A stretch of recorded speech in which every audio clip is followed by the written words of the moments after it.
गुबैयै गिबियावनो आङो गासिबो मिडियानि सोद्रोमा नोंथांमोननिसिम आंनि गोसो गोरबोनि अननाय आरो खुलुमनायखौ जासिग्रोबाय।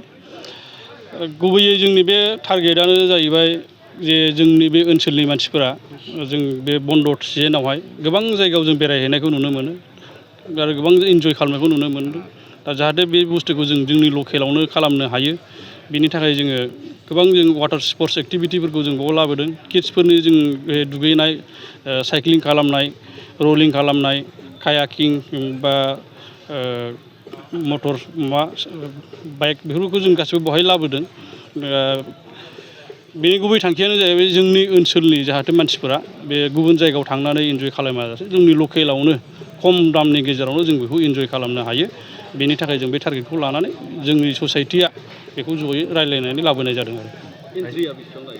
गुबैयै एन्ट्रि हिसाबै जों आगोल जेरै पिकनिक स्पटआव जेरै सोलिदों दासिमबो बेबायदियैनो लाबाय थानाय जायो।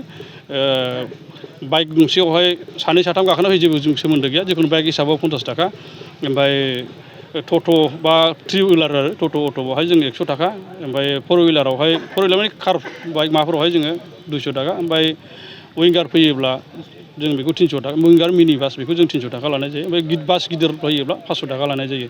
बेनिफ्राय पार्सनेलि पार्सन हिसाबै एक्सट्रा जेबो लानाय जाया एन्ट्रि फिस हिसाबै।